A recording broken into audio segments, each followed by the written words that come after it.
Hi, I'm the Queen of Kingsbury and welcome back. I'll be continuing my review of Spare by Prince Harry. I will be reviewing part 2, chapter 6 through chapter 15 today. So the reason why I'm doing this is I should say I'm not a professional, I'm not a psychiatrist or a therapist, but I am a survivor of childhood trauma. I unfortunately went through something very similar to Prince Harry and Prince William. I lost a parent when I was 9, and it was through a violent car accident, and I was told the next morning that my father died. I was there with my sisters, and this review would be from the perspective of an adult of childhood trauma. Some of the symptoms of childhood trauma include denial, a non-agreeable personality, arrogance, which is a false sense of pride, negative emotions such as worry, anger, anxiety, depression, also a lack of a clear sense of purpose in life or future, a lack of a sense of self, sense of identity. So there's more in the description box if you're interested. Thank you. So let's start with part 2, chapter 6. So Harry's continuing his training for the military. He's trained FAC, that's the combat ready, training ready. And so he needed to train, but they needed a private place. So they selected Sandringham, which is his grandmother's private country estate. He stays in a hotel nearby. It's called it's called Knight's Hill. And he said it was basically went unnoticed except for an old woman who worked there who kept staring at him, knowing exactly who he was. So he had to emotionally detach himself from his girlfriend, Chelsea. She might have understood at the time, but it was something he had to do. So that's smart, I think, knowing that at the time that he had to do that. He goes on and says they never broke up at that time, but the emotional detachment took place. Okay, chapter 7. So his father knew where he was and where he was training. And he said he never dropped in, still in his honeymoon.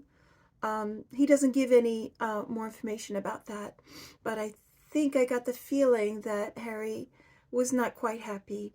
Maybe he didn't see enough of his father. This is what I'm inputting. Still on his honeymoon, but this is 2 years after. So he would have been 20, so thereabouts. Maybe Charles was spending too much time with Camilla, and Harry noticed this. But Charles did see a maneuver, a Typhoon aircraft, and it turns out he was delighted at how hard Harry was working at this. And he was a worker. Harry describes his father as a worker. He says, "One must work," was always something his father said to him and his brother. He enjoyed seeing him work so hard at something. And then he goes on to describe Charles sometimes was the press had labeled him a henny penny, always preaching about his passions, about saving the planet, etc. But he was relentless with his missions and his causes. He said he and his brother would often find his father asleep at his desk at night with papers stuck to his forehead when he lifted his face. Those are the stories I love. I love to hear more about the little happy times and the moments that made the family very real. I feel this book could use much more of that in it and maybe less of the whining. But again, this is his book, not mine. He wanted to put a certain message out. So there was a 10,000 kilo jet over the countryside, and there were plenty of complaints in Sandringham. It was supposed to be a no-fly zone, but war is war. And when Charles came to visit, he played a joke on him. So he used his strategic language that he was learning during this training and had the pilot follow Charles's Audi while he left and came really close. I guess they found that funny. Okay, so he was teasing his dad just a little bit. Chapter 8. England made it to the semifinals in the World Cup. This is 2007. Bonus, it was in Paris, he said. So he went. And he went with his bodyguard, Billy the Rock. And he met a driver in Paris. And it was an Irish guy. And he asked him if he could take him to the tunnel where his mother, and they both looked at him like, what are you going to say? He doesn't say it in the book, but where his mother died. And he knew the name of the tunnel, Pont d'Alma. And so Harry said he wanted to go through the tunnel at 65 miles an hour. He said that's what the official report said was the speed of the car, not 100 miles an hour as some reports said. So they did that. The driver appeased him. He describes it as a simple straight tunnel that they went through in seconds. Pillars passed by. He must have passed by the pillar that his mother's car hit. Was this a bad idea? He pondered. He was hoping to feel doubt, but he said all doubt fell away. She's dead. First time we hear him say that. He got the closure he was looking for. I'm adding.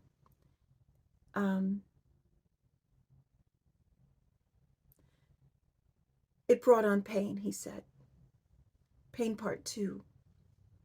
So this is a little anecdote. You need the pain for closure to take place. There are 5 stages of grief: denial, anger, bargaining, depression, acceptance. In the beginning, when Harry was young, he described the bargaining part, the denial and the bargaining. He was in denial and just said his mother was in hiding. And the bargaining was when he made the wish on his birthday cake, which is something I actually did my next birthday after my father died, that his mother would come through the door, and I did that for my father. I did it for many years. Maybe Harry did too. So it's a definite healing point here, this acknowledgement that she's dead. Sometimes that doesn't happen till later on with people so young who don't get the proper therapy. He picked fights left and right that night. This is the anger phase also. Denial, anger, bargaining, depression, acceptance. Finally, years later, he slapped his bodyguard, Billy the Rock. He loved him, but he was determined to hurt him. And his bodyguard said, wow, he's a handful tonight. It's what happens. It's very, very typical. So the next morning, he woke up early, and he explains his day as maybe it was a different bodyguard, but had been sleeping, and he tiptoed past him and went out into Paris and walked around. He mentions a bunch of landmarks. Some people recognized him, but because it was before smartphones, no pictures were taken. Okay, so the next day he calls his brother, and he shares the information that he drove through the tunnel. And his brother said, I did that too. And his brother joins him for the rugby final. And they both agreed that the final written report that they had read from the top secret file was an insult, lots of errors. After all the years, he says the driver was blamed because he had alcohol in his blood. Um, but that was the truth, according to, why would they lie about that? They said they had, he doesn't mention this in the book, but they said he had alcohol in his blood and he had prescription drugs in his blood. So you could add on to this that it was late at night. He could have been tired. He could have been adrenaline from this chase that he was in. So what did they have to hide in this report that he thinks it's a little paranoia here? Um, my father was killed by a car, a drunk driver also. Uh, the man was a teenage boy, he was 17. And this was in 1975, a good 22 years before Diana was killed. Uh, this boy had minor charges, never did jail time. He killed a man. He killed a 47-year-old man, my father. That wasn't justice either. My dad was in a small car, and this teenage boy was in a big Mercedes station wagon. It's a long time ago, though. I just hope this teenage boy that killed my father never did it again. You know. Anyway, that's a little personal anecdote. And then Harry and William agree that a drunk person would have no problem driving through the tunnel. And I think that that's completely unrealistic. There's so many, all you could do is turn your head, you can get dizzy, and anything could have happened. Possibly a car hit them, one of the paparazzi or another car. There was a white Fiat involved. Maybe that car hit them, maybe they hit the car, and you lose control. You lose control even if you're not drunk. I think it's unrealistic for them to think this at this point. Maybe a little denial, maybe a little delusional, maybe even aggression, definitely illogical. It's my opinion. Any miscalculation could have happened. If you even have a drop of blood, maybe the guy didn't eat. Maybe he was hungry and he was drinking. There's so many factors that they couldn't possibly know. But he and his brother were convinced that the paparazzi were to blame and that there was corruption in the report. That's paranoia. Of course, I understand their thinking, but I that's what I see at this point in the book. They both wanted to reopen the case, but the powers that be shut it down. Okay, chapter 9. He was a stowaway in Afghanistan to keep his identity under wraps so he could go there without being noticed. He tried to sleep. It was difficult. First time he was without bodyguards. So he was in the plane, and he was going through a lot of things in his mind. Papers reported that he was broken up with Chelsea, which wasn't the case. More lies to the press, creating this almost cycle of paranoia. Probably with William too, but maybe he doesn't talk about that. He said he had a touching goodbye with her. They got intoxicated. Oh, right. No, I'm sorry. But the paper said they got intoxicated. Sorry. He had a touching goodbye, but the paper said it was an intoxicating goodbye. Probably wrote all kinds of things in the paper. They asked some local people how they felt about that, even though it was a lie. And they were like, that's very disrespectful. But again, Harry says that never happened.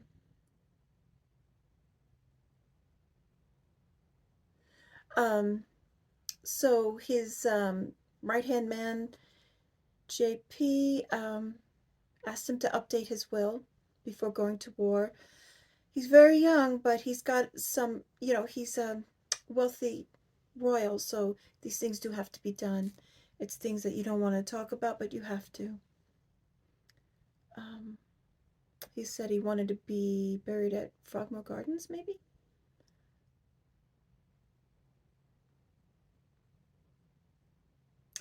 Everyone got a vial of morphine in case they needed it when they disembarked the plane. Everyone was gone on a mission when they landed. Welcome to Dwyer. It was barren, it was cold. The winter in a desert is extremely cold. Sand was everywhere. Makes you think about eternity, he said. Chapter 10. So there was a tower he describes with everybody's location on it. Australia, 7,000 miles away. Another place, and he thought, wouldn't it be funny if they put Clarence House 3,456 miles away? Is that a made up number? 3, 4, 5, 6? Maybe. And he has a good laugh. That was a short chapter, chapter 11. So he describes the housings there. Baxter, a corporal, another redhead, like Harry. He's an Irishman. He was shown all the equipment he had to use, and he was going to do what was basically equivalent of air traffic control in the war. I think this was very satisfying for Harry. Finding a purpose, which is great. Okay, chapter 12. Okay, so the rover had an alternative name. He said, like everything in the army does or in war does, Kill TV. I'm picturing it like a video game. Not sure if that's accurate. Watching the desert constantly, so you have to stay alert for everything, just in case, even though nothing's happening for long periods of time.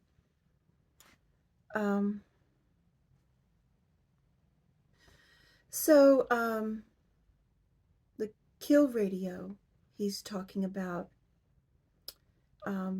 when he's, so there's the kill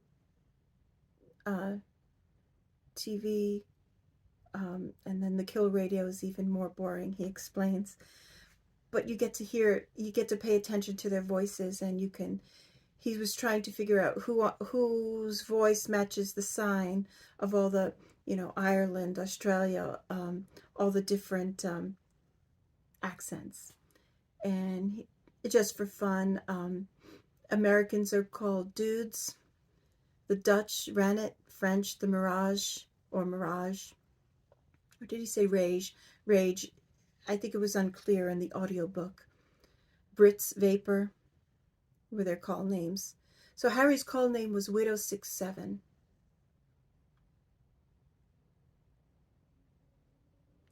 So they needed to ask permission to fly overhead just to make sure everything was safe. He liked this role of keeping everyone safe. Okay, chapter 13 continues to describe his experience. Ate a lot of biro and fizzy drink.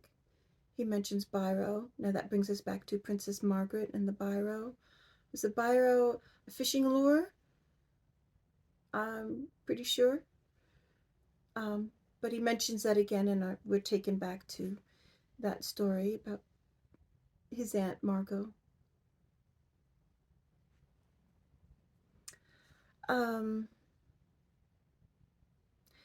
He talks about one error that was made at a certain time, resulting in 3 soldiers killed and 2 maimed. This wasn't Harry's fault. He's just explaining that one number wrong could cause a dreadful mistake. So being careful was extremely important. Had to be precise. He said he was happy this was so. His work was important. Yes, it's good to have important work, I think. Providing support, finding a purpose. That's one of the very important things that could be very difficult for children of trauma. Um, he felt his nickname was really an alias, truly hide behind Widow 67. Loved this normality, even though the war there was really nothing normal about it, but he was behaving like everyone else, treated like everyone else. This was normal, even though it was extraordinary. It was normal. The lulls were hard. They played rugby in between. He calls Chelsea. She says, "Is this Spike?" Sweet. Sometimes called his father. Again, calling him darling boy. It chokes me up to hear that. He asks Harry to write him instead of calling. I don't know why, except that Harry says he loves letters.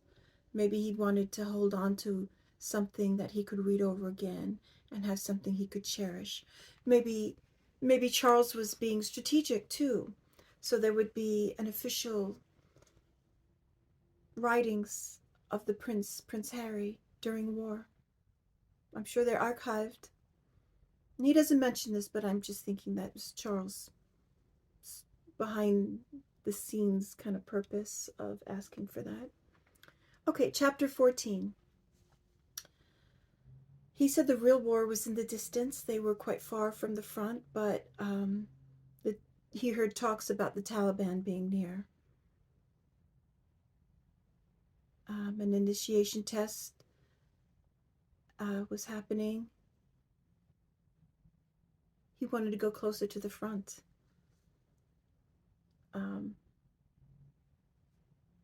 He describes being in an abandoned school. Gurkhas were there who fought in all the British wars. So the word Gurkha comes from the city Gorkha in West Nepal. I looked this up for information. The Gurkha soldiers remain an important part of the British Army. In recent times, Gurkhas have served in Iraq, Afghanistan, as well as the Falklands and Gulf Wars. Peacekeeping missions have also taken them to Kosovo, Bosnia, East Timor, and Sierra Leone. Okay, or maybe Sierra Leone. So Harry describes these Gurkhas who they meet there. They fought in all the British wars. A king in their minds is divine. Vishnu is their religion. Vishnu is their own king in their religion, reincarnated. A prince wasn't far off. Delhi, all bowed to him, pleaded for them not. He pleaded for them not to do so. I think Harry wanted to be left anonymous and be treated like everyone else. But of course, these Gurkhas did know who they were, who he was. So he let them. I mean, there's nothing he could do. They shadowed him. They wanted to protect him and feed him and fatten him up with goat curry, he said. That's quite a story. I mean, he's a prince, and these people are recognizing that through their eyes. How important it is to them. A lot of the world thinks that way. A lot of the world doesn't. But it's just a very interesting tidbit of information. So a soldier arrived. His name was Bevan. He said he was familiar. He was once employed by his father, and he was there delivering a goat as a gift to the Gurkhas. And the Gurkhas proceeded to kill the goat. They asked Harry if he wanted to, as an honor, as a prince. He said, no, not here. Didn't want to. There was enough killing. It wasn't for him at this time.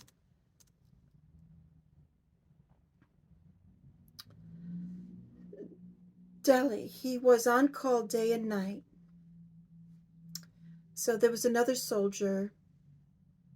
So this is chapter 15. There was another soldier. No, another soldier's call sign was magic. Um, so there was a misunderstanding at some point, and um, he corrected him. He corrected Harry, and they bonded over this.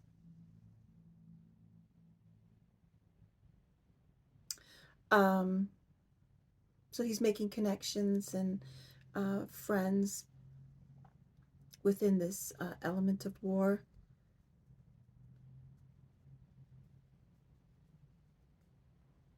Okay, so magic shows him the view that he has from 20,000 feet, and then sneaks a girly magazine in front of the lens, and that's what Harry sees, which he explained was funny. Of course, some of the pilots were women, he says, and those exchanges were very different. He explains one of the female pilots told him how gorgeous the moon is. And he simply responded, yet the guys back in the camp told him to get a room just because she was a female. He blushed. He hoped she didn't think he was flirting, because he wasn't. And then he thought of all the women he had met prior. Lots or not very much, but each one of them was subjected to headlines that were wrong and derogatory and sexist. Is this paranoia, or is this actually an accurate fear?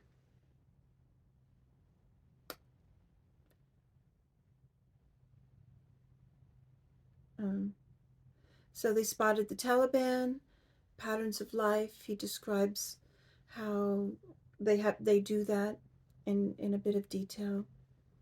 Or their children or their pets? Is this military, or are these civilians? No sign of it being a pattern of life, so they said this is the Taliban. He planned a strike. This is the first one he's planning for the next day with two American pilots, dudes. That's their nicknames. That's the American pilots' nicknames. So he briefed them. Um, he didn't think an ordinary bomb would do.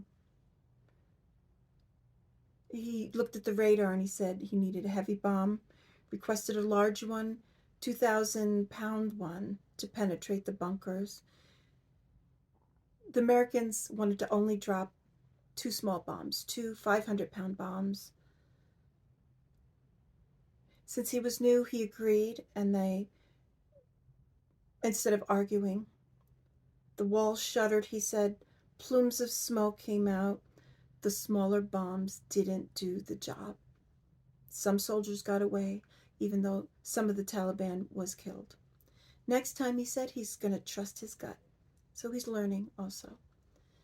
Okay, well, that's the end of my review today. I hope you enjoyed it, and if you did, please press the like button. And if you have any questions or comments or anything else you want me to cover regarding Spare or anything else, please leave it in the comments. I will read them. And again, thank you for watching. I do appreciate it. Bye.